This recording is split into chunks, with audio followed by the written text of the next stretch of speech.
This week on Security Decoded, cyber attacks are now our number one priority. We'll also talk about RSA conference and all the articles that came out of that. The latest exploits, and yep, Java has a new one, malware, Bitcoin, Firefox OS, and much, much more.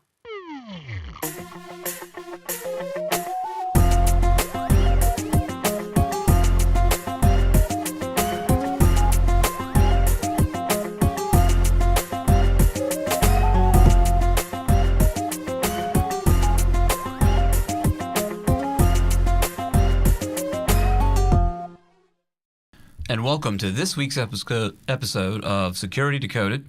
I'm here with Mike and John, and it's good to be in the studio this week, isn't it? Yes, it is. A couple weeks we haven't been in the studio. No, we haven't. Yeah. What did we think of the Skype session we did for our last episode? Well, it needs some improvement, but actually it's kind of easy to do it. So, yeah. I mean, it was nice that we could still do a show even though we were, at home. I don't know how big the roads really were, but next morning when I got up, the roads were dry. I think like we should have been in the Well, we had 2 feet of snow. Is that right? That's what the weathermen were calling for. Yeah, 2 feet. Right. 2 feet. Somewhere. It was a nice snow. I liked it because it snowed. We got a few inches, and then it was gone the next day.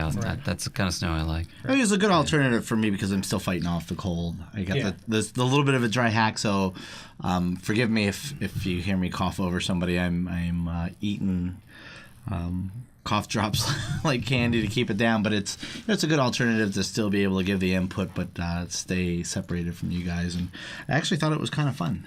I did too. I'm looking forward to it again. Mm-hmm. Yeah, there's some things we can do with that to help clean it up a little bit. As far as it's a little bit of light on like yours. We have to get John to not shrink down. Well, I think some people are calling that episode Dennis's big head. I think because that's all you see at one point is my big head. So we can focus on you. I can talk to Mike. he's up from here on. Yeah. Well, like any new technology, just have to iron some things out. That's all we have to do. Yeah. I've already taken some steps by loading Skype onto the good computer with a good camera. That should help, I think. Yeah, and I have some cameras you can probably use if you want to. You want to try? I have some. Yeah. That actually do HD video on Skype, so I have some things you can try. It'd be a good test as well. Yeah.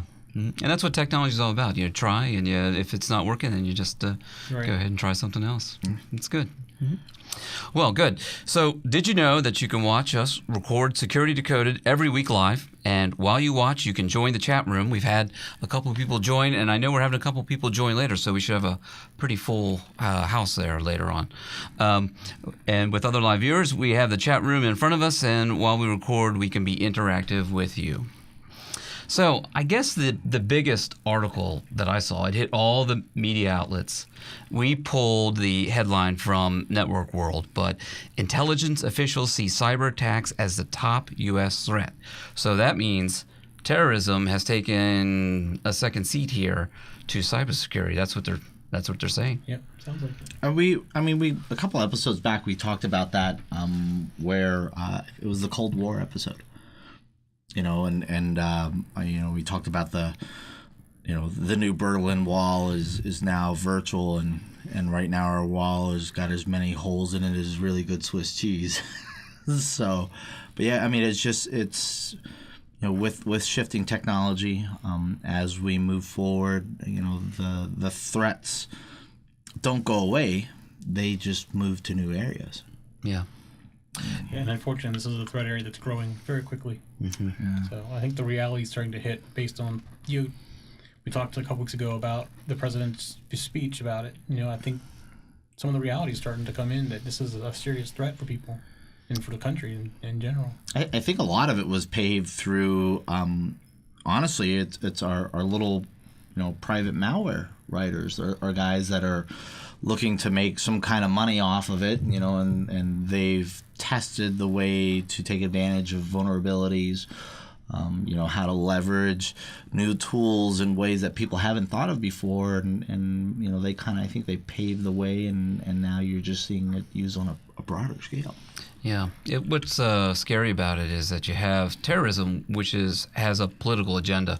But here we have the financial crime element. Right. So you have old-style criminals combining with terrorists. It's a pretty scary confluence of bad actors here. Yeah. Yeah. And Mike mentioned that the president mentioned this in the State of the Union. Yeah. Now we have this report, and this got every media outlet. Was the Washington Post, the New York Times. It was on CNN. It was on every media outlet, so it got a lot of play. And then today, I don't know whether you saw it or not, but the president met with top CEOs, and the only topic was cybersecurity. And the CEOs were from AT&T, J.P. Morgan, for Northrop Grumman. What do you think, Mike, what do you think these CEOs, what are their concerns? Well, I mean, they have financial concerns too, but you're talking about companies that are doing things for the U.S. military, which I'm sure is probably where the president is partially coming from, because they're holding some of the secrets of our nation. I mean, the things they build for us, we've heard about the drone being intercepted before. I think they're just trying to say this is going to get worse. We need to start looking at it sooner than later, especially if you're like a U.S. contractor of some sort. Yeah. And of course, J.P. Morgan, financial, and anything financial can be a big impact. Yeah. You can just destabilize a nation without ever crossing a border, virtually, just by impacting the economy. And especially with the way that they're doing things in the cyber community now, you can deny. It's hard to really pin where the attack's coming from. Yeah. I definitely think we're going to hear more about this, because this seems to be the theme of the administration, that cybersecurity is going to be in the news just about every week, I think. They might even replace Java as our top topic, I think. That's going to take a lot to do, I think. Why, you think Java is back in our headlines this week? I think we can. Yes. Well, we mentioned this the last couple of shows that we've done. The RSA conference is always big, and we're really getting some big things out of it. What have you guys heard from it? What new things or new directions did the RSA conference take us? The biggest one I heard was that there were a lot of vendors, security-related vendors, more vendor-driven, which is good because everybody has their opinion or their view or their specialty, and to get that many vendors in one room in a collective area, sharing the information, which is what we really need to be doing. We're well beyond the age of I'm going to protect this data for, quote unquote, job security. We got to get beyond that. So have you guys ever been to an RSA conference? No. I've been to just several local ones. So, they always do a good job with the individual. I mean, the vendors are there. You also have the room and you have the keynotes. You went 2 years ago. Is that right? Yeah, I've been like 3 or 4 times now. Have so you? last time was 2 years ago. I did not go this year or the year before. Yeah. No, I went last year. Last year was Florida, right? I don't remember. Yeah, I know you brought back T-shirts. Yeah. So that's from the show floor. I mean, Which T-shirts my kids are still wearing, by the way. That's from the show floor. But they have individual little rooms you can go in and learn stuff, and it's always educational. But this year, nobody came back saying like I had a wow moment there. Is that right? Almost always somebody come back and say, hey, this was really cool. They showed this, or this new problem's coming out. I just didn't hear anybody you talking it up this year. So I just don't know if I'm not in that loop or what it is right now. But it just seems like this year wasn't the same wow as normal. I think security is at a crossroads right now. We always talked about layered security in the sense of devices from the outside back. What do I have at the gateway? What do I have as I get closer to my user community?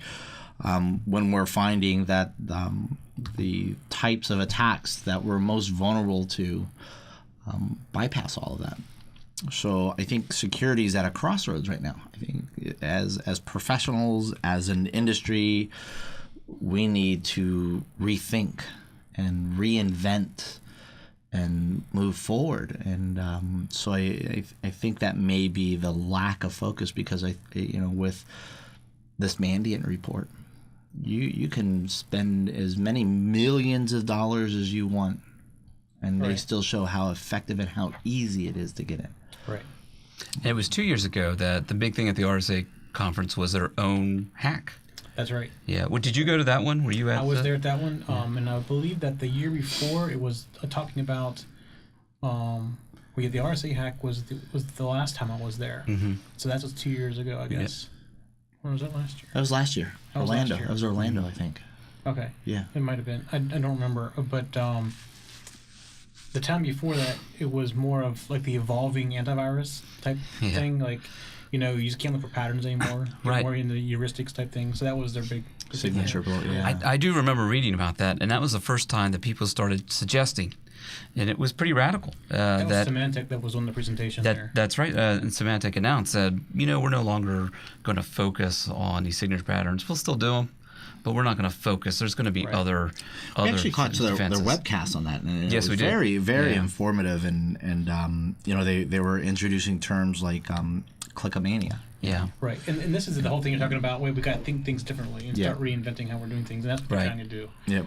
Because obviously the signature thing is just a catch-up thing. Right. You never know what you're going to get until you get a signature to catch it first to do it. Right. And by the time you do that, your infection's already potentially running wild. And you're catching the least riskiest. Right. You're Well, catching the other obvious. thing they addressed, I think, that everybody's running into is signature bloat. You just keep adding to this list, adding to this list, adding to this list, and then you just got this list that's... Yeah, I haven't seen any numbers recently, but last I heard it was like tens of thousands of new signatures a day. Yeah. Yeah. That's just unbelievable. You got to make And that's just the stuff they're finding. I know. But the thing is, every client has to have that information. That's right. So... Yeah.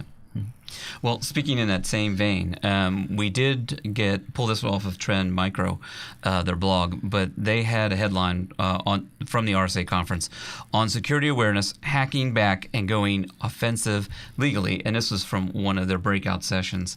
And I know that John and I really liked this article. It talks about the same kinds of things, really thinking outside the box, getting away from those same old technologies. Right. And they were even suggesting go on the offensive. You got somebody attacking you, do your best to identify them and stop them and shout out, tell everybody else. And then that way they'll see the thing. I think you're kind of starting to see that with like Microsoft now. It's one of those things like you got to join the bandwagon, you've been hacked, but I think it's becoming more acceptable to get hacked.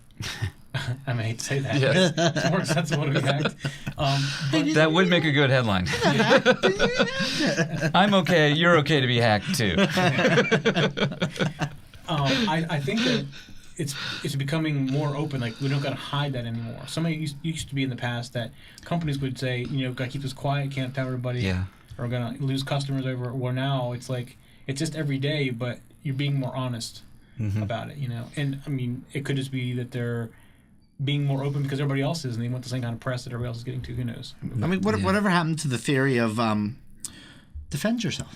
And I think that's what more along the lines of what they're saying is in the past, defense has been prevention. Well, we've reached the point where we know we can't stop them. So, like you said, we're at a crossroads. Yeah. I remember this topic actually coming up in a couple of seminars last year about proactive hacking. That's right. That we were watching and trying to get some more information on how to protect our network, and it's been lingering, and now to reach RSA, I think it's taken that next step to the. And if I remember, the suggestion there was to do your own DDoS attack. Yes. Back to people attacking. Yeah. DDoS them back. That's right. Yeah. At least that way you have control over the attack, so you can turn it off and stuff like that. That's right. Before it happens to you. Yeah. At least you can tell what's going to happen. And I think that ties into our first topic, which was, the government saying, we're under attack, we're under attack, we're under attack. And now businesses are saying, yes, we're under attack, we got attacked. And this is what happened to us. Yep.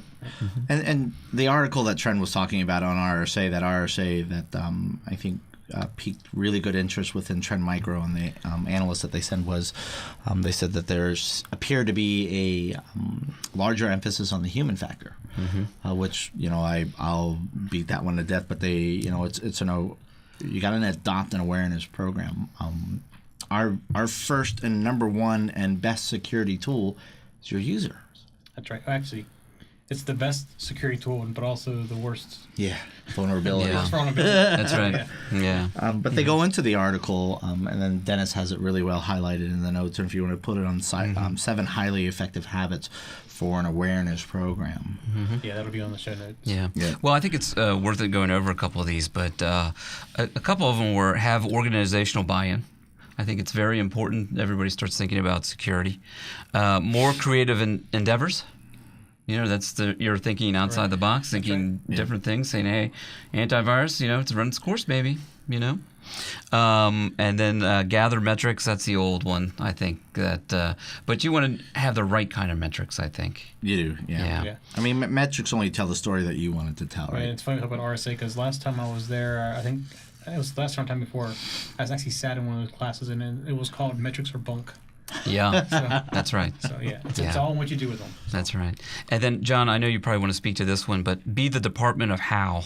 It just, when I first started working with Mike and Dennis, that was our philosophy. Our philosophy was never to say no. If anyone presented us with a challenge, to accept the challenge and provide them with the best possible solution. And I think security as a whole needs to do this. It's real easy to tell everybody no. It's real easy to tell everybody stop this.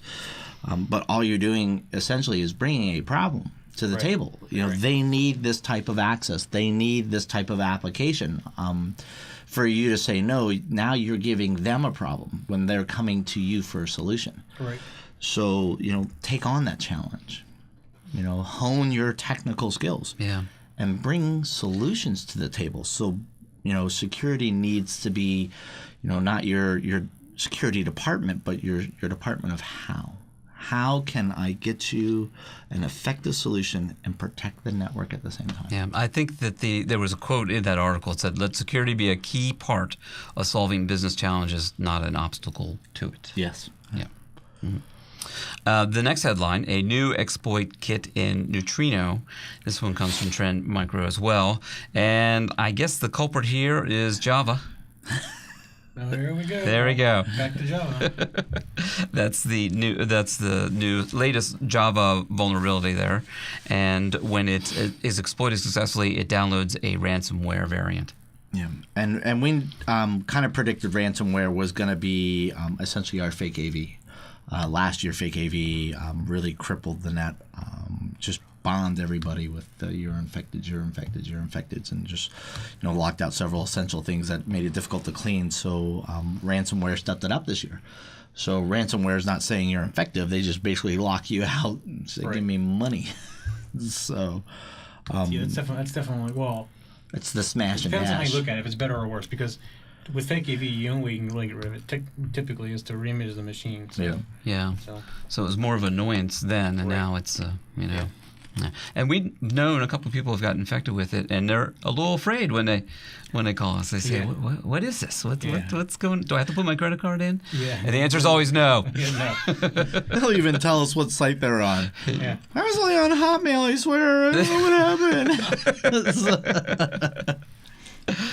Our next article from Trend Micro again. It's a very good Trend Micro blog this week. They're active. They must have came back from RSA. This happens. You get charged up when you come back from a conference like that. And the other thing was, I think before RSA, they were probably working on the RSA stuff. Yeah. And they did make a lot of announcements before RSA because they wanted to make them at RSA. So I think there's just, and now that RSA is over, they're back to the normal. Well, they are a vendor, right? So. Yeah. Right. Yeah. But this article headline is Andromeda botnet resurfaces, and we've seen this one. This is the black hole exploit kit, which can be very scary. So is that Andromeda? I'm sorry, Andromeda. Yes. That sounds familiar.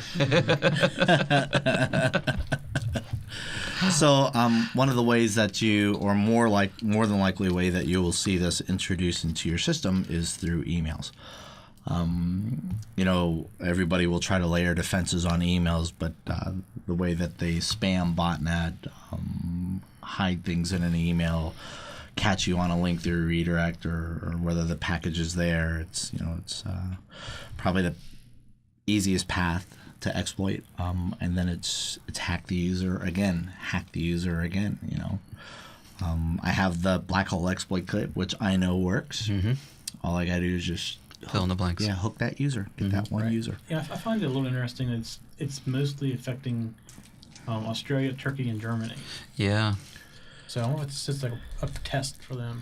Is that more could be coming with this, I guess. Right. I kind of also wonder, if it's related to the entity that's deploying it. You know what I mean?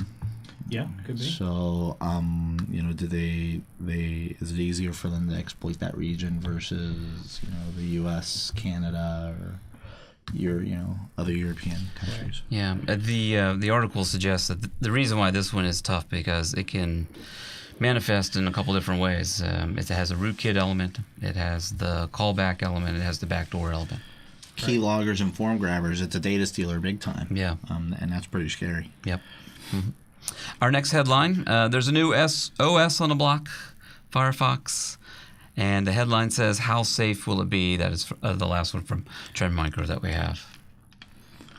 How safe will it be? It's hard to say. I've seen images of it, but I've never actually seen it actually in use. I might watch a video of it like on their site, but I haven't seen it. I know it's not really out for developers yet, so I don't really know all the details about it yet. I'm kind of curious to see what it comes out with. I mean, Chrome came out with its own OS, which is essentially Linux.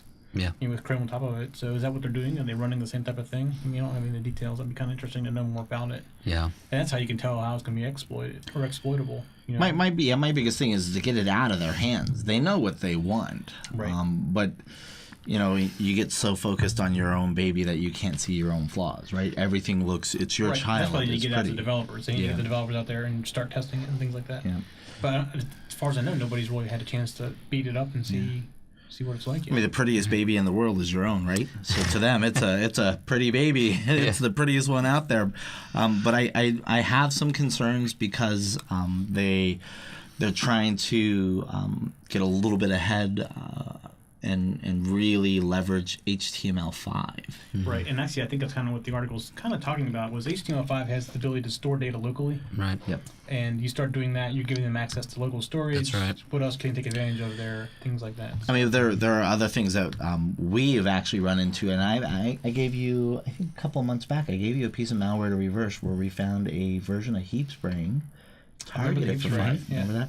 And because it was specifically targeted for platforms that leveraged the new HTML5, heap spray, which was an old attack, was renewed and brought back specifically for HTML5 as the attack.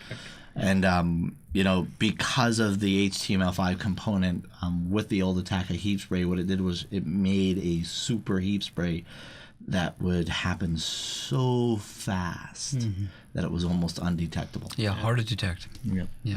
Mm-hmm. So our next headline, Anatomy of a Problem. Bitcoin loses 25% in value due to a long missed bug.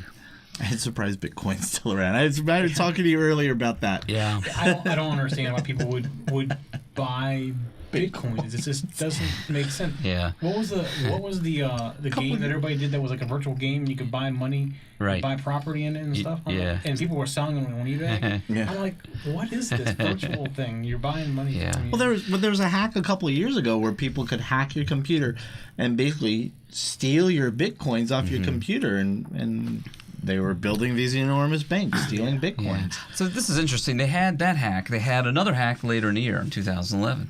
So they took a pretty big hit. Now their own developers found the flaw. They announced the flaw, and the value of Bitcoin went down 25% after they announced the own flaw, after they found it themselves. So isn't that kind of shooting yourself in the foot and kind of contrary to what we said about, hey, if you get hacked or if you know a vulnerability, go ahead and speak up, tell everybody. I think they try to jump on the bandwagon where, Mike says it's no longer acceptable to try to, hide your faults, to come out there and tell everybody, hey, yeah, we do have our faults, but look, we caught one, we fixed it, and boy, did it come back and smack them. Yeah. Yeah. Definitely.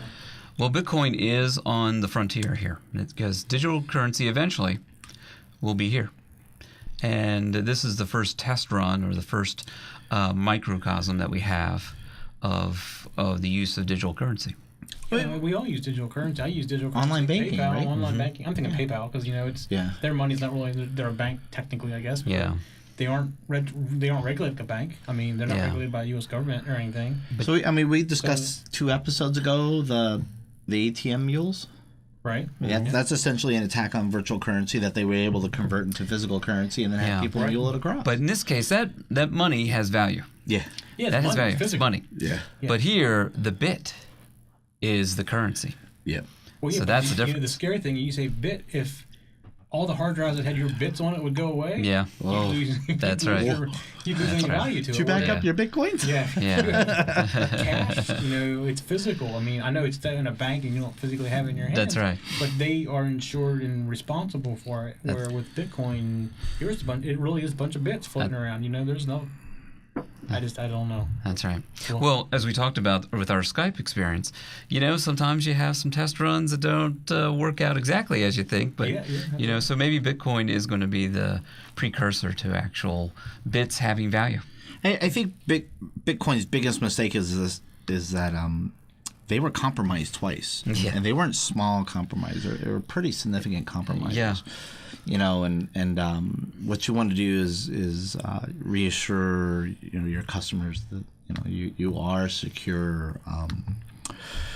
I think that's what their intention was, but the way they delivered it just totally backfired. Yeah, and I just remember the game. I was thinking of Second Life. Yeah, that's right. Second Life. That's right. Where you could buy property and build houses. I mean, but it's no different than World of Warcraft, where people are mining for gold and they're going out and they're buying things from people. You can sell the virtual gold, yeah. No, exactly. So, well, in the virtual world, in this case, with WoW, they have an auction in there. Yeah. But people are selling items in these worlds on eBay. I mean, it's people are paying money for this stuff, and it's just real cash. Bits. Yeah, it's not only that. There were a couple of lawsuits because I remember there was a husband who had a second life. He had another wife in the second life. Well, the real wife found out. Took him to divorce court and said that he's cheating. He's got a second wife in a digital life. Can you imagine that to it? Yeah. I believe that they declared that was not an actual relationship. Sounds like a Judge Judy show. Yeah. Those are the end of the Trend Micro headlines. Now on to Naked Security. This one comes from Naked Security. In fact, same thing with Naked Security. Very good stuff on Naked Security. We had a good time going through those articles today. Adobe tells Windows and Mac users to install critical security updates for Flash and AIR. Air, yeah. So they I think this helps takes care of a vulnerability that can allow remote execution.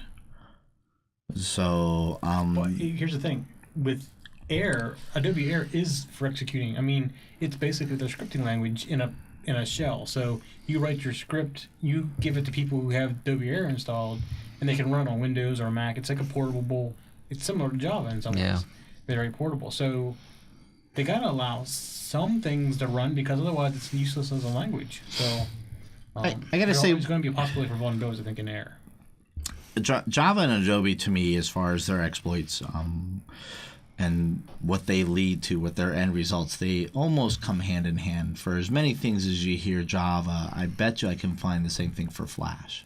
Right, and that makes sense because they're both allowing code to execute. Java's a language that allows you to execute things on your operating system, and so is Flash. I mean, Flash is using the Adobe language, the same thing that Air uses. So the same vulnerabilities are going to exist across all those, and that's just how the products are very flexible. You can write and create programs with things. That's what they're trying to. Yeah, and the good thing of it is that the new release and the reason why they're really pushing for it is because it's not to just secure a vulnerability. It's actually to secure a real-world exploit, where they see this being exploited now. Right. And so. Yep.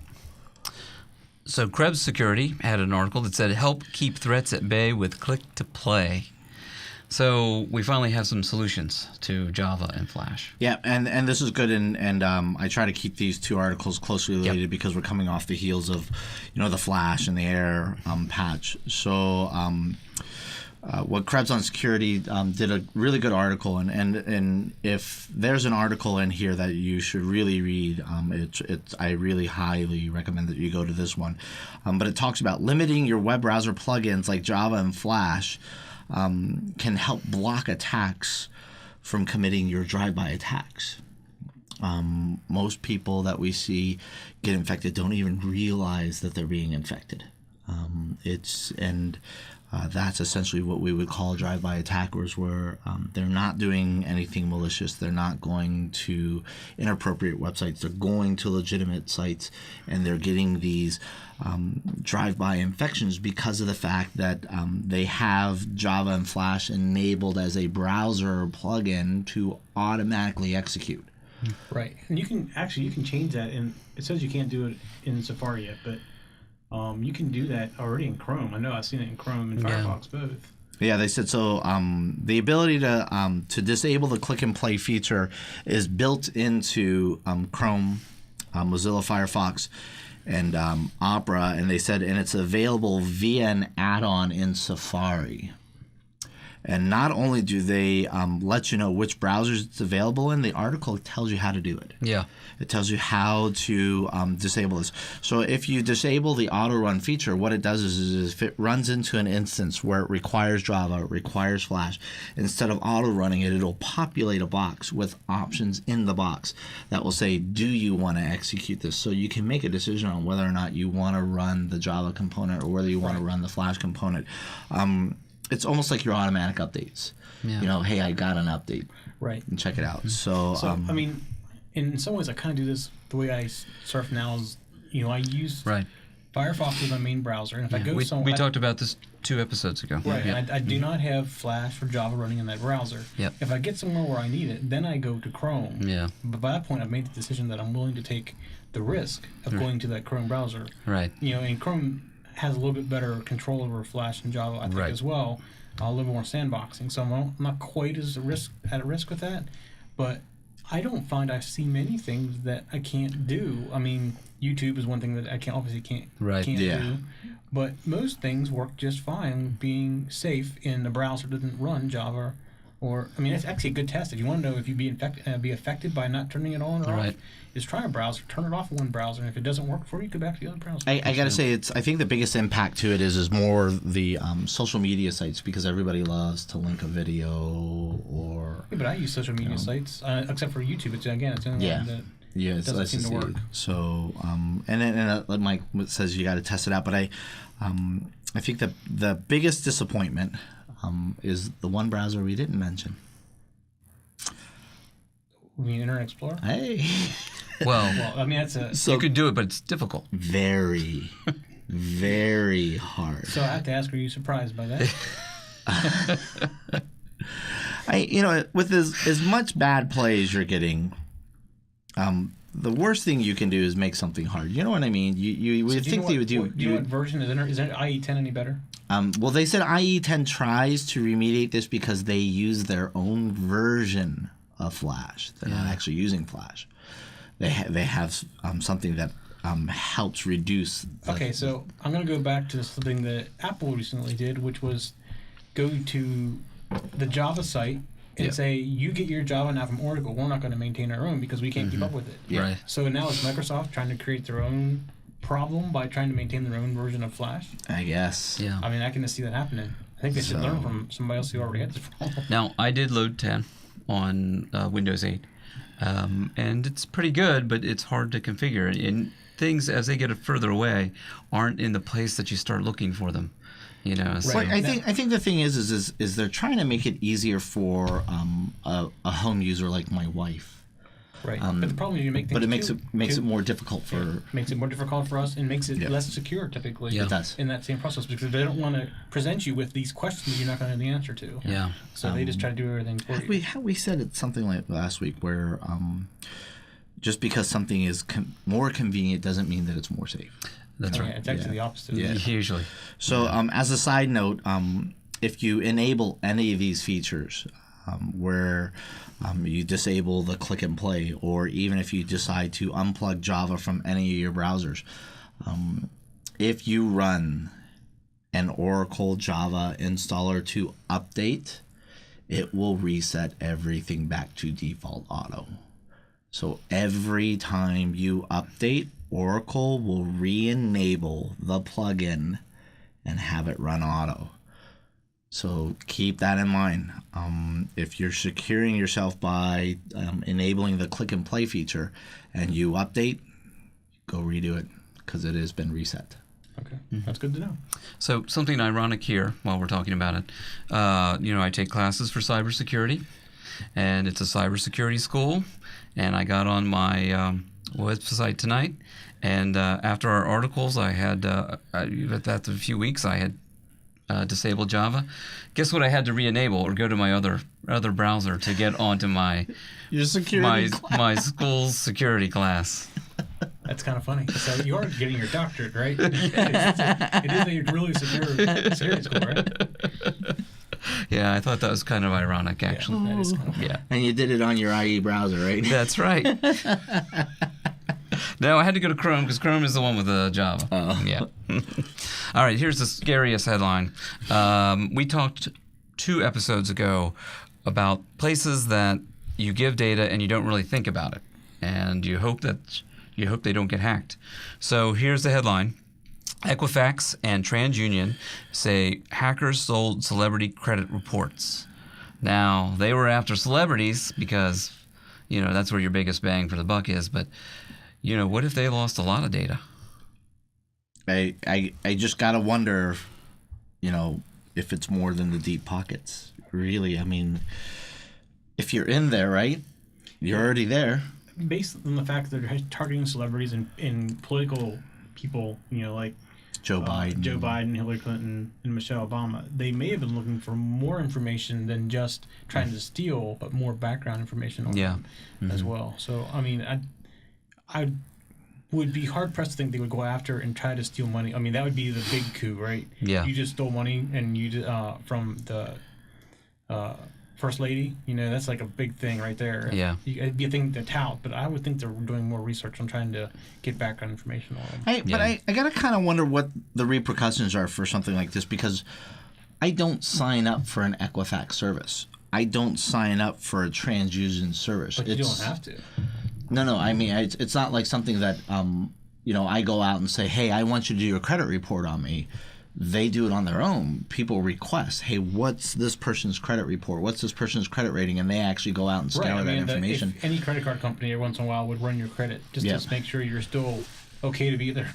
So, and that's what I'm wondering is what's the repercussions on something like this when this is a company that's, providing a service to help, say, well, this is an acceptable risk for a loan. This is not an acceptable risk. And here they're losing data on information that's not volunteered. You know what I mean? Beyonce didn't say, hey, Equifax, you can have this. Hillary Clinton didn't go to TransUnion and go, here's my whole history. Right. But, I'm sure somewhere in their agreement that you signed with your credit companies. That little teeny print on the back. Print at the bottom, and it says that that my bifocals can't read. You agree that we will report this information to a credit bureau. So at that point, they're probably off the hook. I would guess. That would be my guess.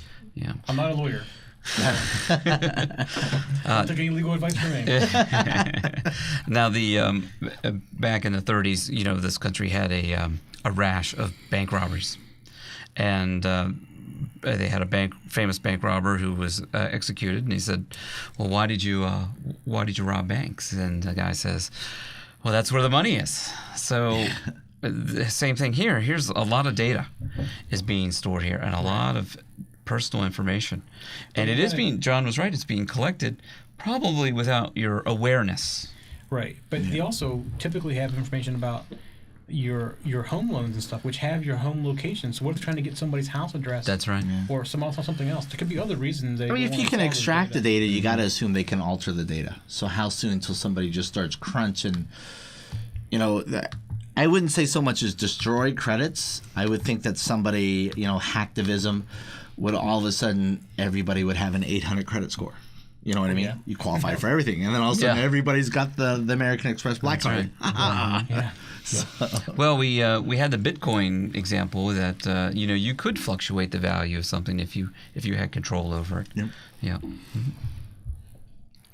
Mm-hmm. So Colin Powell's Facebook account has been hacked. So even the general isn't safe from hackers. But this article is pretty funny. It said, well, maybe maybe the general should get some better support in picking out passwords and other basic security measures. So what do we think about this? We think that Colin Powell got hacked. Well, I would hope that he has pretty decent security policies. Yeah. I mean, just the fact that he should be restricted. I mean, he shouldn't be allowed to put anything in there that wasn't really safe. But look, it could have been a personal account. So you just never know. But well, there was a little bit of hacktivism at work here because it was a slight at George Bush. So they replaced pictures and added funny captions and things like that. The intent wasn't to steal data. It was more defacement. Actually, I just saw it was Facebook. I'm sorry, I didn't see that. Oh, yeah. So I just got to say it. This is not surprising. I think the shock value in all of this is the name. Yeah, I mean, again, it's not surprising. He's not an IT professional. Yeah, exactly. Yeah. He's probably forced to put this password in that he probably does not like to remember. Yeah. And at home he's gonna be like everybody else and make it as simple as he can to remember it. So. Yeah, I think it was General 1. I think that was probably the password. Our next headline is Evolution. Microsoft moving past the Patch Tuesday update cycle for its Windows 8 apps. What do we think about this? I think it's very good. I think it's a very good move on Microsoft's part. So there's a lot of debate, but until you get the official statement from Microsoft, but the Patch Tuesday I think was primarily intended to help manage enterprises. When you release patches and you release them on a regular schedule, you give enterprises the opportunity to test against test and dev environments, make sure that apps don't break before you roll out to production. Yeah, but probably what they're seeing is most large enterprises that would do that have some kind of management system in place, whether they're using the Microsoft solution or something like BigFix to do patch management. I actually think it's a good idea. That's how most vendors roll things out. That's iPhones or even the my Nexus 7 gets updates very regularly. And I'd rather have that than wait for a month because there's 3 weeks where I could be vulnerable to something. That's right. So they identify the threat, but doesn't go out until a couple weeks. That's right. And the problem is that's 3 weeks for somebody to write something before you put a patch out. And like Mike says, it's Patch Tuesday. Why they didn't get rid of it a long time ago, I don't have an idea.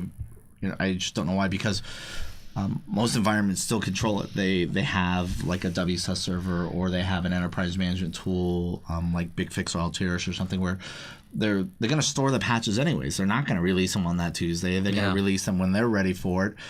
So now what you're doing is you're actually giving cyber criminals windows. So they have now opportunities of 30 days to hammer out something as fast as they can, and then just wreck. Right, and you see that happen. It happens that something's announced, and in a matter of 12 or 24 hours, something's already out there, and there's not a patch for it available. Of course, the AV companies generally try to get involved in that too. Right. Yeah. But they shouldn't have to do that. And then came the creation of the term out of band. Right. Yeah. Well, we're going to do an out-of-band patch. So, with this adoption of a continuous cycle, you don't have to worry about out-of-band. Right. You have a problem, you fix it, you shoot it. You have a problem, you fix it, you shoot it. So the companies decided to follow with what they call a pedestrian path, which, like you said, has been established already with several other third-party OSs. Yeah.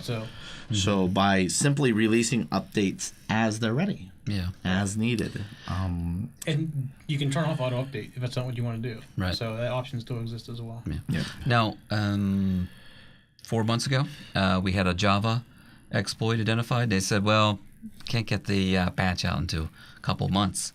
Well, it didn't turn out to be a couple months. They got it out fairly quickly because it turned out to be a big news cycle, and it was bad publicity for them. Right, and I think Java and they almost told everybody, too bad. You'll get it when we're ready for it. Yeah. Well, they're waiting for the end of life. That's what they were doing for one of their 6. Six, which they said they were going to stop patching, which they just released the patch for. That's right. But Java's becoming a pain point. You know what I mean? A lot of our great tools that we use now that are very effective have been because we have a pain point. Right. But so that's the the whole seed innovation, right? Yep. Yeah. So A pain point to make something Java, but Java is so widely dispersed, right, and has been so embedded that I think they have enough arrogance to think that they can't be knocked off the hill. Yeah, we got a problem, so let's deal with it. They're becoming a pain point. Guess what's going to happen? Someone is going to make a product that's going to ruin them. They better get on the ball. Yeah. Because they are getting very painful. I mean, there's federal recommendations for people to just say, hey, uninstall it. Don't use it. Get away from it. Right. You know, you get state-sponsored pushes like that. Yeah, you know, and I have some friends that are Java developers. I'm sure they don't like hearing that, but you know, it's just the reality that's there. So I can guarantee you, someone right now is sitting at a desk recoding. Right. You know, it's a matter of time. You get painful enough. It's a matter of time. Yeah. The next headline comes from the mobile security arena. Mobile malcoders pay to Google Play. So we have malware targeting Android users, which we've talked about before. Yeah. And it seems like this is going to be another regular segment of ours. Yeah, this is one of the things where I think Google needs to step in and say, okay, we've had this open, and we want to keep as open as possible, but we do have to protect people. Yeah. So now I will say their base operating system, like in 4.2, that's newly out, is very good. It's getting much better at protecting things, but now they need to take it back to the source. So that's taken care of on the store. And what I don't understand is why don't they go to somebody like Lookout or one of those other AV companies for Android and say, hey, we'll work with you if you come in and scan our apps as people upload them, right, to see what's going on. Yeah. So, We talked about this because you do Apple development or app development. I'm sorry, for iOS, right? no, I do it for Android. Android and I remember you talking about the process of just getting one of your apps into the the store. Apple is a pain. Yeah. Yeah. I mean, so, but I appreciate what they're trying to do. So it's not Right. not a complaint. Yeah. Yep. But To make it less complicated for you. right. Well, Yeah. I don't necessarily think it's that complicated. They keep coming back and saying, we don't like you doing this or Right. things like that. The fact they dig into it and check it makes me feel better in some ways. I mean, yeah, it's a pain for me, but it definitely protects the end user. And I think that's their intent, and they discuss a part of that in this article that they say, for those of you that are knocking on it, let's look at the numbers. Look at the number of malware written for iOS versus Droid. Look at the number of infectious or malicious apps that are currently sitting in iTunes or the iStore versus the Google Play Store. So in the article, they go to a Kaspersky. Kaspersky did a analysis on malware targeted for, and here comes the security superdog. So I just lost my screen. So Kaspersky did a study, and they did a study of malware written for Android OSs, and last year the malware for smartphones increased by more than 780% over the year 2011. And according to Kaspersky, of that increase, 99% of it was Android. Yep. So here, as painful as iOS may be to get an app up on their store, for good reason. You know what I mean? And that's why you said that maybe Google needs to do a better job because you want to maintain the open I think it's time source. they got to look at that a little more. I mean, may not need to go as far as Apple, but if they would at least scan the app when it's uploaded, Yeah. I think that would be the first step. You don't have to go through and tear it apart and see what it's doing. You just scan it, make sure it's not going to do anything malicious anywhere. Yeah. What if they increase their requirements? So it says in the article, a very good article. We should check that on the show tunes or on the So too. on the You gonna start Show looking notes. for us, Dennis? I don't put it past me. Yeah. On the show notes. So it says $25, and then you have to be tied to a domain. But really, it didn't mention any more. What if they increase that? What if you have to be an established code developer or the requirements were pretty light actually, and they were saying that it was a simple process of basically being vetted into the Google system, and it really wasn't that expensive. So what people were doing was they were getting basically validated into the Google Play Store, and then once they got that name validated, they would turn around and then sell it on the malware market. Essentially, as an active account. yeah, essentially it's mimicking the Bit9 security key. right? Right. So now hey, I've got a legitimate name on me. Right. Pass. Yeah. Right. And they're saying that they're seeing these certificates go as cheap as $100 a certificate. That's right. And then you can just start mass distributing. So the article that this was written about was actually targeting one specific user that they were tracking on a hacker's forum. Not only was this guy just buying in mass these certificates, he actually has a kit that's deployable already for Droid. Right. So now he's masquerading behind these legitimate signatures, deploying a kit. Right, and the other thing you have to remember is the Android is very popular in countries that are known for malware. That's right. Yep. You think of China. It's there is no iPhone in China. That's right. So if you want to go out to the China market, China's the worst infected country, right? That's right. So no, they're not. Who's what? So you get the same thing. People are saying like, well, if you're going to have Android, we'll just infect you with that too, and we'll just keep building our little network of compromised devices. Right. And not to knock Android, I got to say we're not an anti-Android forum. No, absolutely not. It just is what it is. In an effort to keep it open source, right? To maintain that freedom, you have several people that are just looking to take total advantage of it. In 2011, the average piece of malware found for Android was averaging on about 800 per month. In 2012, that number is over 6,000. Yeah. To be exact, they said that figure rose to 6,300 discovered every month. Yeah. So, and that was per the Kaspersky report that's published within the article, and that's just astonishing. That's exponential growth. Right. That's ridiculous. We've talked about things you can do not to get infected from these apps. Go to a third party recommendation, see how many people have actually bought it, take a look at the recommendations within them. Have we done a security 101? We did, actually. I don't remember what episode it is. I'll have to look. Yeah. It's one of the earliest where you talked about some AV products. Right, yeah. So I mentioned different antivirus products and things you can do. Right. But see, and that's where this gets around because of the fact that you're actually buying a reputation. Yep. Somebody's already invested the $25. Somebody's already gone through and they've gone through the requirements for the accounts. They've gone through the approvals for the accounts. They've met everything for Google Play to put you on the marketplace. And now they're selling their name. So this kind of ruins the whole, well, let's do an integrity check. Right. Eventually they'll get caught, but initially, they're going to be able to distribute some stuff out there. That's right. And they're going to get their, they'll get their 2%. Yep. And make their money. That was a great article, and that really gelled together a lot of our stats that we've been putting together for the past several weeks. And do go out on TechZen TV and check out Security 101 for any additional things. The video is Protect Your Android Phone. Protect Your Android Phone. Yeah, that would have been, And I got to say, episode 8, I think. I have a scanner on my iPhone.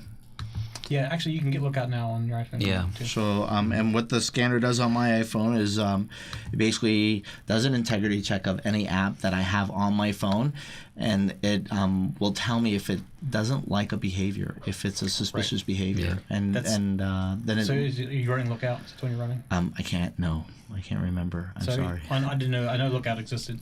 Lookout's really good too because it'll email you every week of what it thinks your phone's doing too.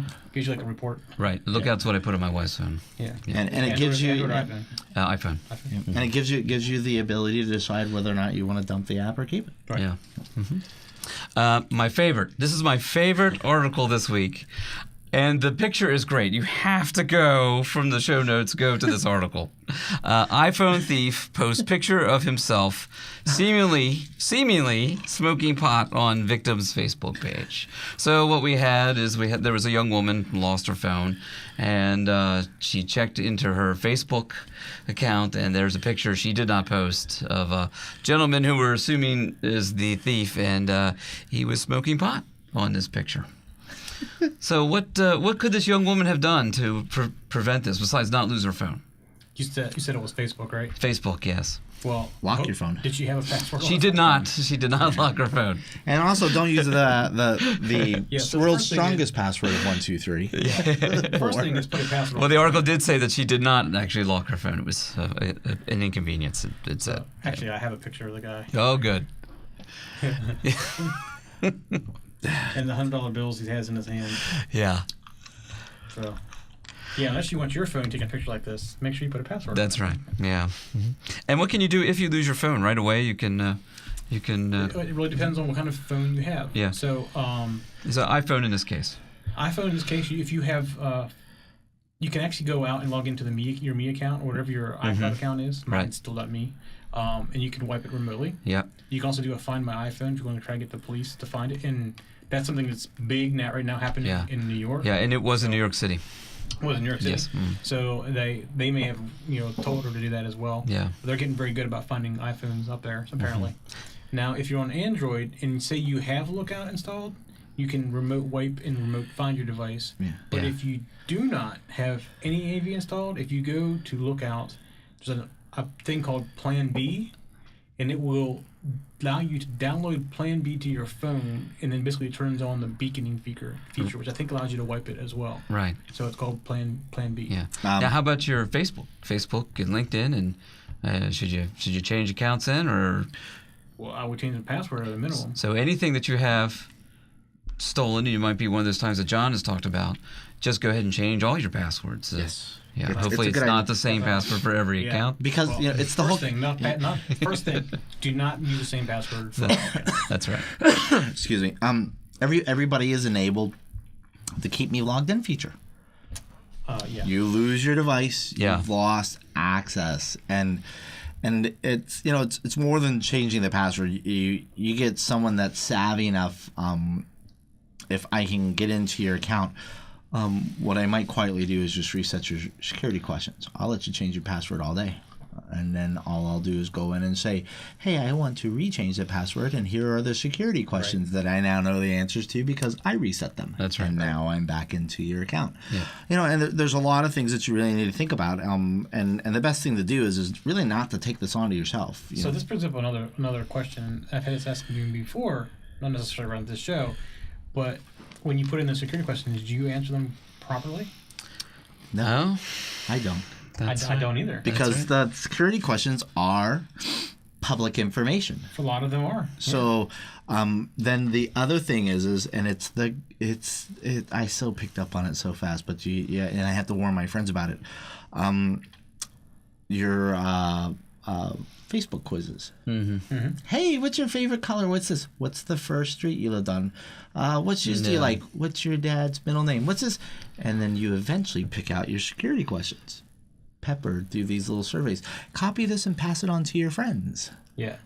Yeah. So I've always followed this. I don't know answer. I know what I answer for each thing, but it's not the real answer. Yeah. So basically, you have your own second life. I do. Going, don't you? I do. Yeah. How about birthday? I have a date for that too. Is that I'm right? a lot younger than my birthday. Yeah. I don't advertise and I don't use the year. Yeah. I gotta say some of it may be half correct, some of it, enough to skew it, but close enough that family members know that, it may be close to my real birthday, but how old am I really?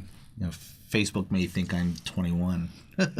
Yeah, now I'll tell you, in Facebook I have the right day and month, but not the right year. Right. And I'll because do otherwise it I that get much. the birthday welcomes on the wrong day. So Right.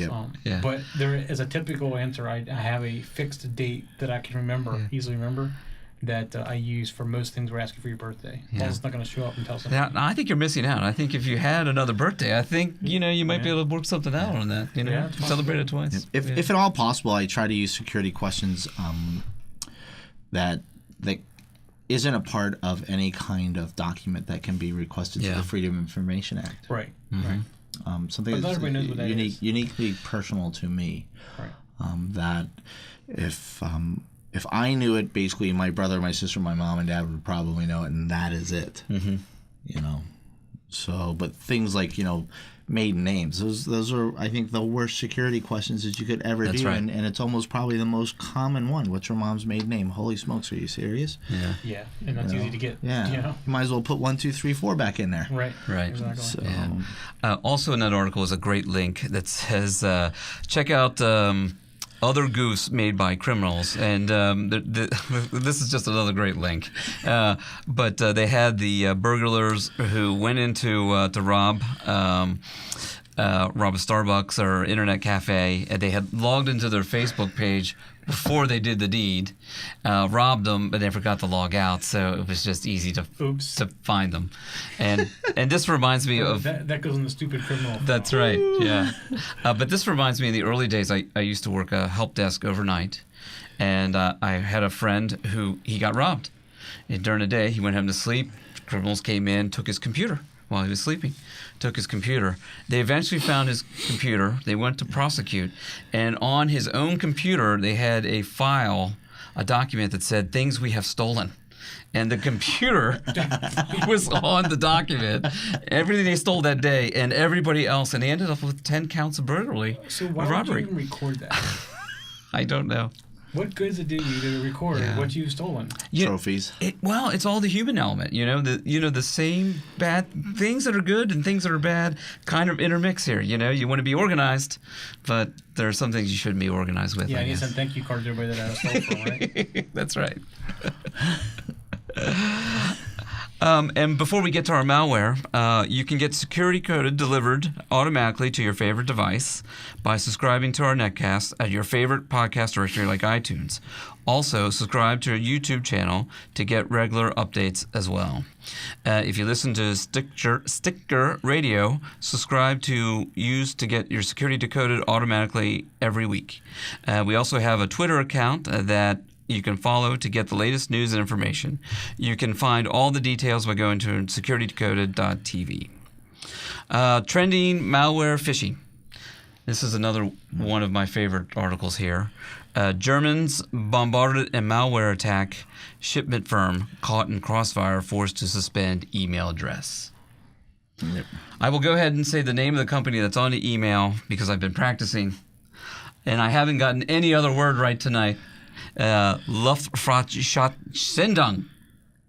It's their equivalent of UPS. Yeah. Wow, ours is a lot shorter. Yeah.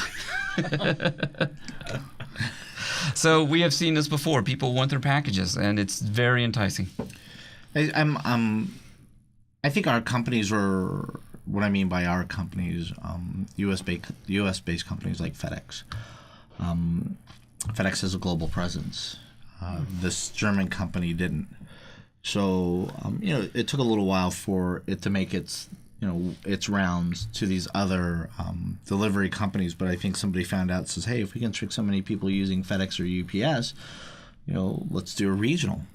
And look how effective it was. It was so effective, they actually had to bring down their email. Yeah. So they had to suspend their email address. Yeah. To stop the campaign. That's right. Yeah. So it said about this company was innocent. Yeah. So, there's this thing going around where I forget they call them trolls. Basically go around and attack companies or people and do something like this to them. It's in this country they call them trolls. Yeah. So they'll attack a celebrity and they'll deface the part of the celebrity or send out emails or make up something that isn't true, and enough of them get involved in the process that they make them basically take down their email. At that point, it sounds like something very similar to this. I mean, we ran into a piece of malware like this late December, early January, where what we were getting was not only was it a email campaign, but the links within each email was dynamic. So doing a little bit of research on it, they were legitimate websites. And what they did was the websites had a vulnerability that the campaign, the attackers were able, excuse me, to embed a piece of malware within their website because they had an open index. So if you went to the site itself, the site was legitimate, but by appending that one index, you would go straight to the malware and it would deliver on you. So what we were doing was you couldn't keep up with the way that it was morphing. It was just morphing too fast. But we started to notice the trend. We were able to capture where the injection was sitting. And by carving it out, then we would go and visit these websites. And, some of them we would just try to tell them, hey, your website's compromised. You need to clean up. Yeah. But if if these companies, like this shipping firm, if someone's not proactively telling them, guess what's going to happen? They're going to end up on a blacklist because they're actually delivering malicious code. Yeah. And now they're going, why is my website being blocked? Why am I blacklisted? And they got this little piece of malware. And I saw this email. It's very good, just like the FedEx, UPS, DHL. There's no misspellings. It's taken right. All the logos and icons are correct. Yeah. It seems like if someone's expecting a package, why not click on it? Yeah. Wipe the Drive, Stealthy Malware Persistent Mechanism, Part 1. This is from SANS, and it's the ShmooCon 2013. Jake Williams and Mark Baga gave a presentation, Wipe the Drive. And I thought they had some really good, a really good point here. So this is for a security professional, has a dilemma. I have an infection. Do I wipe it? Do I investigate it? What do I do? I guess it depends on what you think was taken. If you think something was taken and you manage sensitive data, I think you need to investigate. Because unless you know what was taken, you're at risk, or somebody else could be at risk because something was taken from your machine. Yeah. If it was my personal machine, I would just say reimage it. Yeah. That'd be my thing. Yeah, but you back everything up. You know what I mean? How many things do you have backed up? So, as much as I tell that to my parents, the only time they get backed up is when I'm sitting in front of their computer. So you want to get them a gift for Christmas? So I know. Carbonite. Let's go to Carbonite. Actually, there's a couple of those out there now. There's a new one I saw today. I can't remember what it's called. I don't have it in front of me either. But they do a good job of backing up too. I mean, Carbonite is $60 a year. Yeah. You just turn it on and it just backs up for them. I mean, that's how I do it. Well, they I mean, I use other things too, but I set up Time Machine. I have Time Machine running, but not necessarily on my laptop because it's portable. I'm always carrying it around. Yeah. But like the desktop, I have Time Machine. And they're desktops, and that's what I ended up setting up, just so I could do something like that. Yeah. I mean, that's better than nothing. I mean, there's actually, and I don't think it's been published yet, a Security 101 thing about this whole thing about backing up and stuff like that. Because if you get infected, best thing to do is reimage. Or if you get infected to the point where your data has been hijacked, and you're trying to get you to pay money to get it undone, which never give a credit card. Right. never pay anybody anything. But if it's ransomware, you lose your data. Best thing to do there is just reimage the box and restore it at that point. Yeah. I do. I get torn with this one. And Dennis and I, while we're sitting together, he wanted to talk about this, and it was an open discussion. And I mean, I could literally spend hours on this, and I'm very torn on this subject. I say yes, but at the same time, I can offer with enough information to say no to it also. Yeah, so. I guess my concern is, and especially, you and I and Dennis are maybe different because we do this every day. Mm-hmm. But the average person wouldn't know what to look for, and you wouldn't know if you got more than what you got. I mean, especially things that have droppers on them that continue to drop new stuff. Mm-hmm. Yeah, and in the malware community, as you start to reverse it, you'll learn a word called mutex. If you haven't heard of it now, you will hear of it. So your AV scanners, cleaners, heuristic engines, whatever you want to call them, they can only clean what they know. Right, exactly. Mm-hmm. They can only clean what they know. So and sometimes they clean stuff that shouldn't be cleaned. Yeah, right. And the fact that happens all the time. And the article goes to speak to the fact that it found something. Chances are, at the rate that new malware is being written, there's something there that you haven't found. Right. And it's almost, you can almost say it's one for one. And if you don't know how to properly get rid of it or look for it, you're going to be at risk of getting something more if you don't get rid of the dropper, for example. Yeah. Mm-hmm. Or, the piece that's setting up the data, you may have gotten part of it, the part you can see, but the part you don't see could still be there. So, I mean, for most people, it's probably safer to do a reimage unless you really have something you need off of there. Yeah. But I think for this to realistically happen, not only on the corporate side, but more so on the private side, just, corporate's too complex. We can get into that forever. Just on the private side, I think this is a solution that needs to come from the industry. You know what I mean? Right. They need to make it more feasible that if a user does detect an infection, that they have this ability to do a reimage without losing their personal data. Mm-hmm.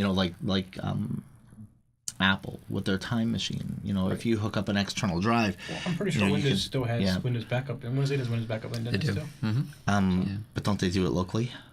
Yes. Yeah. So the problem with that is if you get a rootkit and you don't crush partitions, you re-image. Well, they can do it to external drives. Could be you could do it on external drive. Yeah. So, but it, you know, it's more the awareness, I think. It's not a hot topic. Carbonite, recently. But I think as a whole, the industry, I think, any needs kind to of backup really, I mean, Carbonite is good if you're portable like I am, because I don't have I'm not always attached to something to back up to, like a drive. So it's just nice to have it just do it on its own. And not it can be there's other things other than Carbonite do very similar things, but like the Mac Pro it's sitting out there obviously has a turbo attached to it, and I run Time Machine on it, right? Because it never moves. Yeah. So. Time Machine, just a really good feature.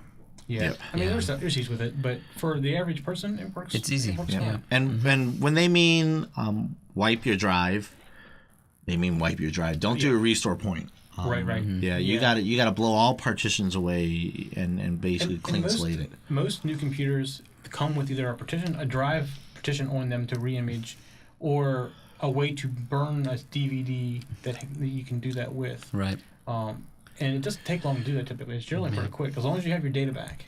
I mean, you got to go through the pain of reinstalling all your applications and all that stuff. Right. But so many people just take it out of the box and already have what's on it. I know, that's like my family. They get it out of the box. They don't put much else on it. Maybe put Skype or something on it. Yeah.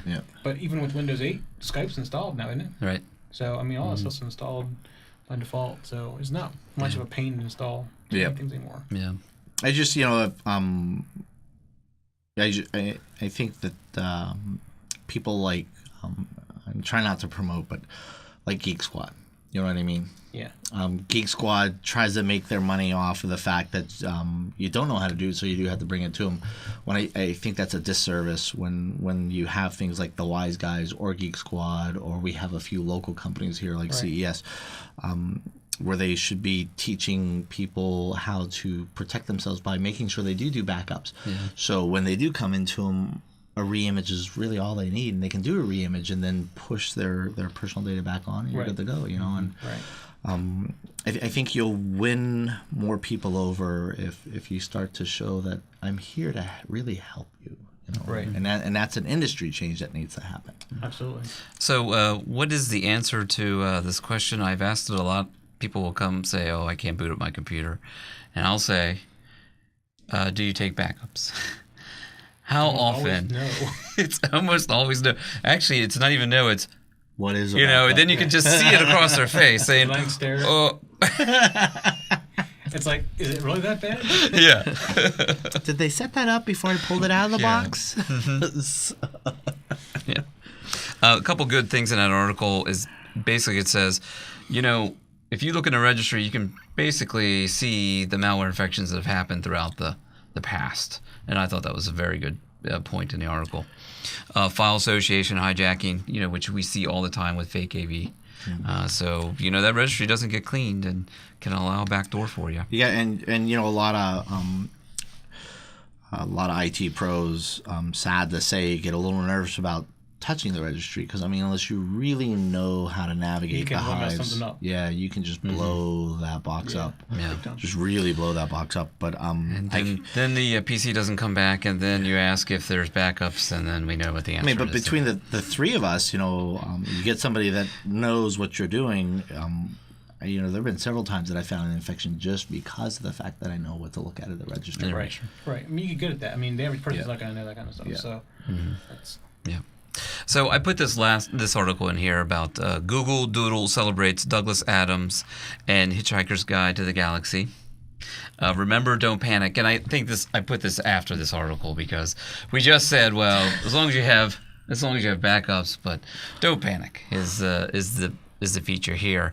They said the same thing that the previous article says. Reimaging infected computers is much quicker and more reliable these days, but it's often overkill. So you can still take ages and be pretty inconvenient for your users. So, it's the same kind of thing here. Don't panic. It's probably not as bad as you think, but you can always re-image if you have to. And I gotta say, there are apps out there like Norton Ghost and things like that. So Old reliable. Yeah.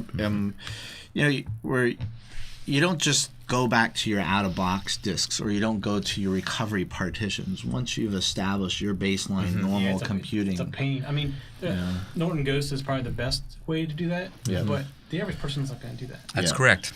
And that's what I said. That's where we need a shift, you know, and you get a product that is more user friendly, end user computer friendly, not tech, but end user friendly, where they can establish that snapshot and create their custom image. Yeah, you know, Norton Ghost, the evolution is incredible. Still for techies. Still, not for the faint of heart. And if you're on a Mac, you can do it with other free tools on the Mac as well that are work very similar to what Ghost does. Exactly. So. Yeah. But the old days of Norton Ghost, you really had to think about it. And if you made a mistake, it was gone. It was gone. Yeah. Gone. Yeah. Yeah, definitely do a backup before you do anything. John found this article, and this is a new feed. We haven't gone to them before. I don't. Correct me if I'm wrong. The Next Web. Yes. Have we feeded from them before? I think so. Yeah. But we found some great stuff on there today, and this was actually something we were working with. So this is a real live attack that's happening now in the wild. Despite its efforts to fix vulnerabilities, Yahoo's mail users continue to report hacking incidents. And it's pretty bad. We've been monitoring it for a couple of days now, and it's out there. We're so you got to think about this. So what we're seeing is numbers in the hundreds, and that's our view. Right. That's not the global views. So for us to see the numbers in the hundreds tells you this, and I'm not talking 100, 200. In the hundreds, multiple hundreds. Yeah. So where Yahoo Mail users have been seeing that their accounts have been broken into, and this was probably first recorded late January 2013. There was an XSS exploit within the Yahoo Mail capabilities that was not only openly exploited, but it was recorded and posted on YouTube. Oh, great. And it taught everybody how to do it. And he even put in his notes, take this and use it. Yeah. Now, I played this. We watched the video. 2 days ago. We found it. Yeah. And then all of a sudden we started getting a whole bunch of them. We were getting bombed. And these weren't botnet accounts created to spam. These were actual compromise accounts spreading the vulnerability. So within the compromise account, not only will it steal your contacts, but it will also check recently sent and your inbox and grab addresses from any email out of sent, inbox, and contact. Yeah. Craft an email with just a link, and the link is a bogus link. So the link reported in the article that they've seen since January is an MSNBC. The link that we recently went after today was Fox News. News. And they did a real good job of spoofing it. But at quick glance, you're like, oh, okay, I'm legitimately there. But then within a couple seconds, you go, yeah, this page is really hokey. They got it close, but not exact. Yeah. So you'll start to pick up on the small things. But what it does is it tricks you long enough that what happens is that when you redirect to the fake page, your Yahoo Mail account, if you're actively logged into it, is immediately hacked. Immediately hacked. Yeah. So the compromised accounts are being locked out. And then when the users try to regain access to some of their accounts, they are given a bogus number. When they call the bogus number, they reach a bogus help desk where they speak very poor English. And for $100, we will restore your account. So that's the additional component that they're seeing since the last January.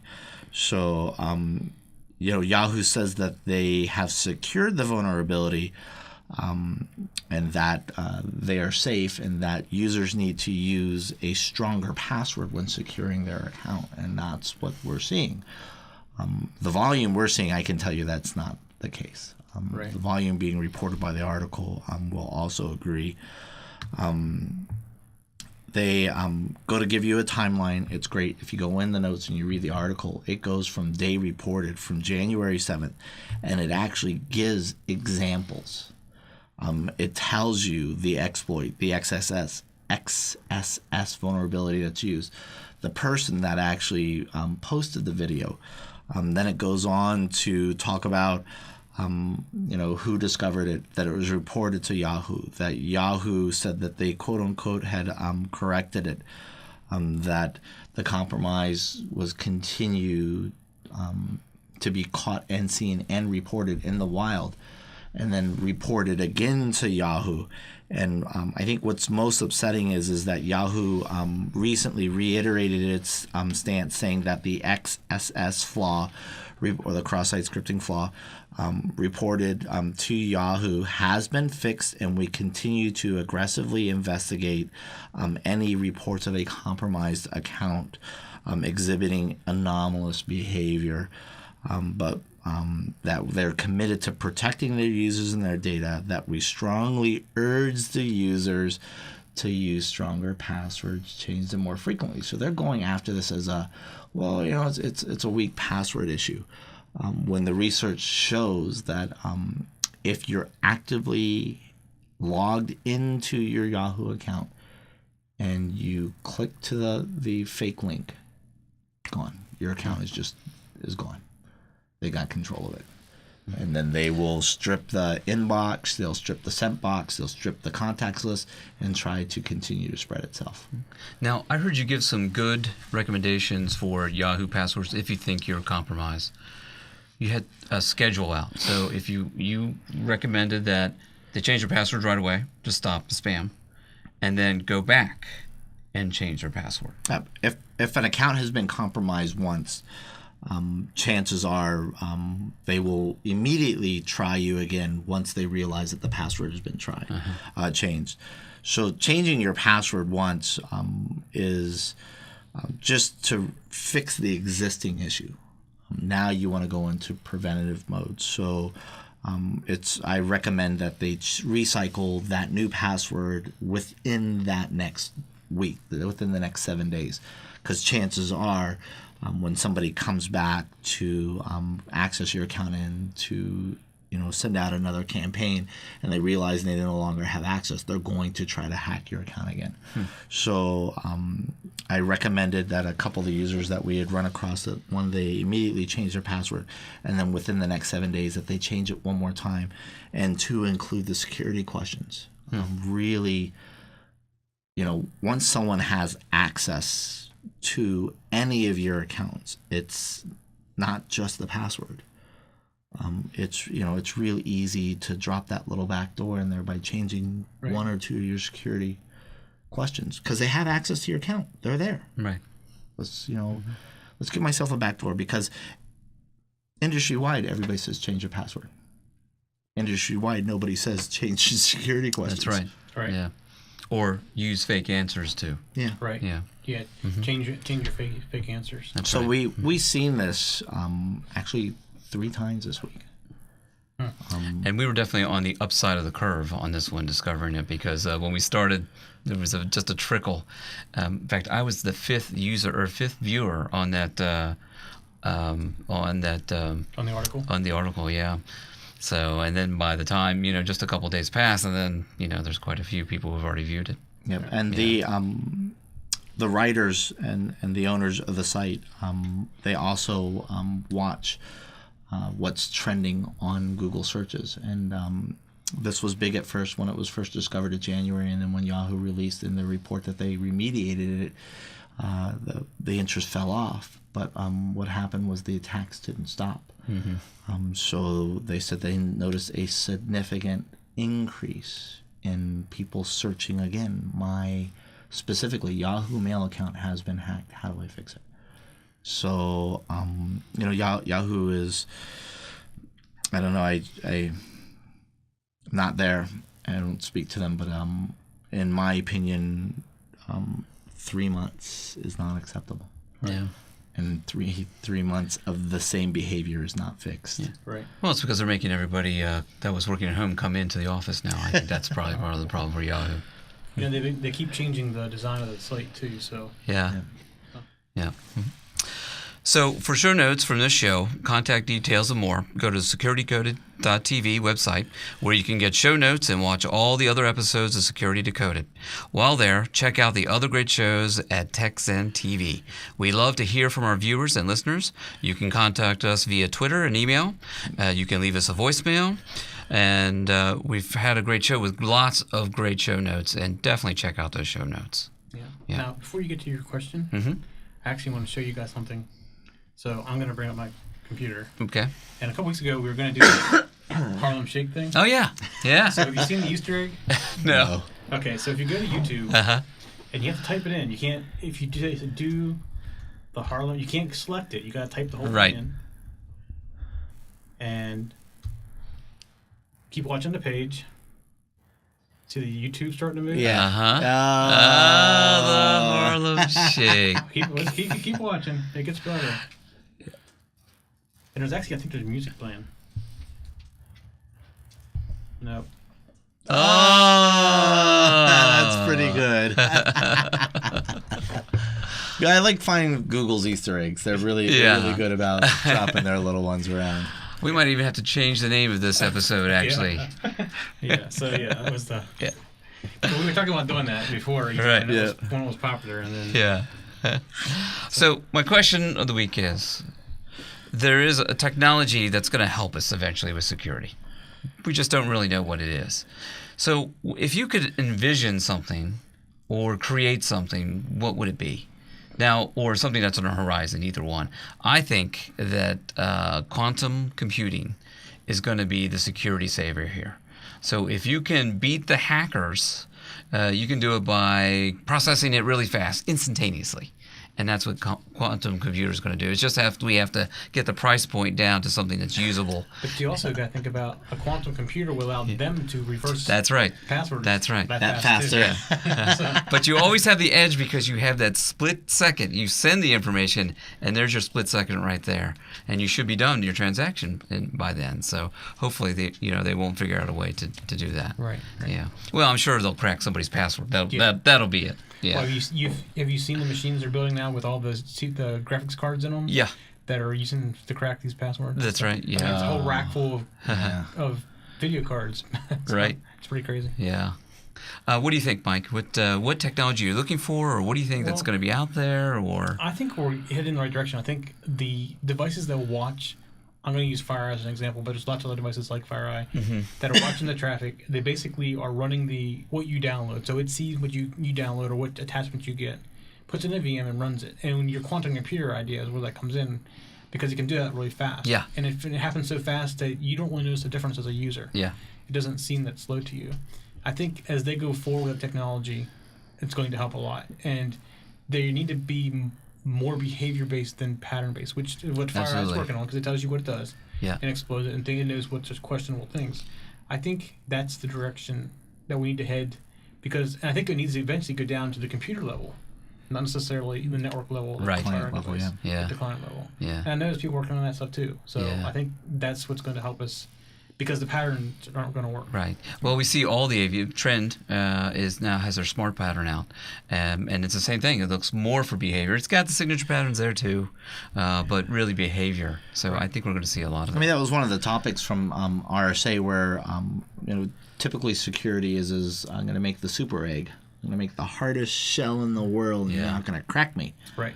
Well, that's what they always say. Crunchy on the outside, soft on the inside. That's right. And I think one of the biggest messages that came out from RSA is security from the inside out. Yeah. Yeah. Yeah. And we talked about that 2 weeks ago. I think we said that. Something similar to that, Yeah. Mm-hmm. What do you think? UTMs. There was a really good push for UTMs, but they just weren't effective because they crippled the network. You get too many modules in, a lot of them still signature-based, and then as you pass through each module, you pass another layer of complexity within the unit itself that you can take a 1 gig network and almost crush it in half. I really think that you learn through your mistakes. So I think they backed off from that too quickly. I think they need to learn from their mistakes, and I see a lot of potential in UTMs because of the fact that it's no longer perimeter defense. Right. So why spend the money on an AV vendor, a heuristics or behavior-based vendor, a email vendor, when I can do it all in one? I can get a firewall, I can get an IDS, I can get an AV, and maintain my network throughput, and then take the money that I save by not having 3 different vendors, by not having 3 different support contracts, and invest it in end user education. And a lot of that goes towards Dennis, this thing about the unified threat management stuff, because you need, the quantum computing, because you need that speed to tear everything apart. That's right. There's UTMs out there, but you can only, I don't know if I've ever seen one that can do everything. Yeah. Because if you turn everything on, it just starts falling to its knees. That's right. Exactly. So. Yeah. And the funny thing is they give you a list, and they literally tell you, if you run just the firewall, you'll get this throughput. Yeah, that's right. You enable this module, you now get this. You enable this module, you now get this. Right. And for a smaller company, that may be fine. Yeah. But when you get to these big enterprises, they just don't cut it. And that's why I think they really, their first couple shots at it, and there's still some units out there that are trying to, sell the UTM model, but it's just, right now it's not practical. It stovepipes your network too hard. Right. It really stovepipes your network too hard, and if they got more efficient at that, because, and what I mean by end user education, it's not your onboarding orientation. Hey, here's a good password. It's a continuous effort. If you don't do a continuous effort, your users will slip. Yeah. Right. Mm-hmm. So you said about technology of protecting us in the future. Mm-hmm. There's a new one that's coming that I think is going to be a privacy issue. In fact, I think that some places have already banned them, even though they're not even out yet. And that's Google Glass. Yeah. Because it's capturing images. You don't know when somebody's capturing. That's right. So I've heard of gyms saying you're not going to allow them in here. Movie theaters aren't going to allow them in here. That's right, because of copyright You issues. steal movies, but see, and it's not even out yet, and people are already saying. But somebody's actually already run into a problem with that. Facebook did with facial recognition software, because it violates privacy laws in some foreign countries. So Facebook actually got in a little bit of trouble about that. How does Android get around that? Because Android has the face unlock feature. Yeah. I'd be curious to know that. Well, I guess it's because Facebook did it indiscriminately. It looked at everybody's pictures and says, hey, I think it's this person.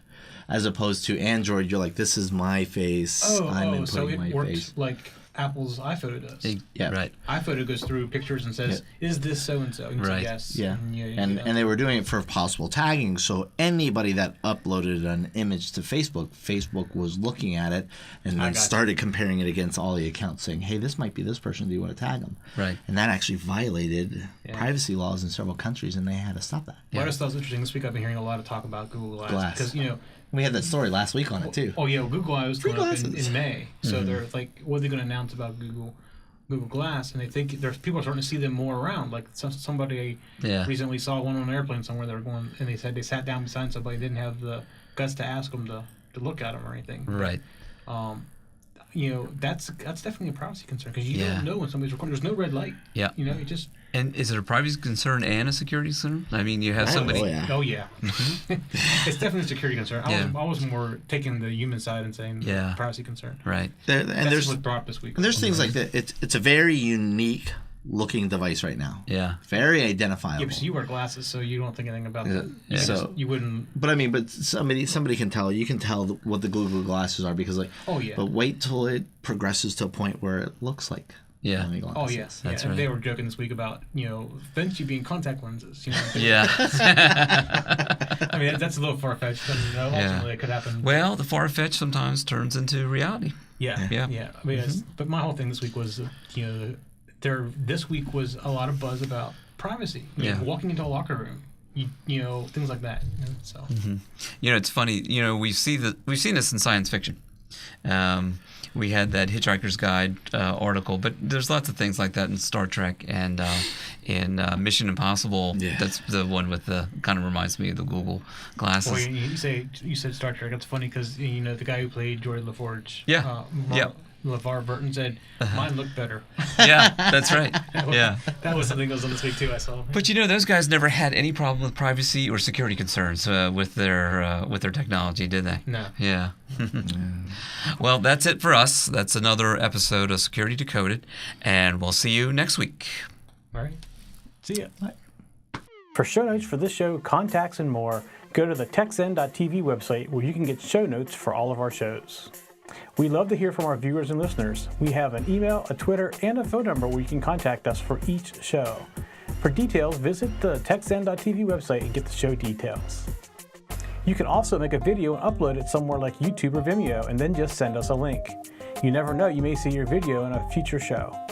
You can get all of our shows delivered automatically to your favorite device by going to your favorite podcast website like iTunes and subscribing. Each of our shows also has a YouTube channel you can subscribe to get regular updates. Our shows are also available on most internet radio networks like Stitcher and TuneIn Radio. You can also watch and listen to our shows on Xbox, TiVo, and Roku. You can even find us on your Zune.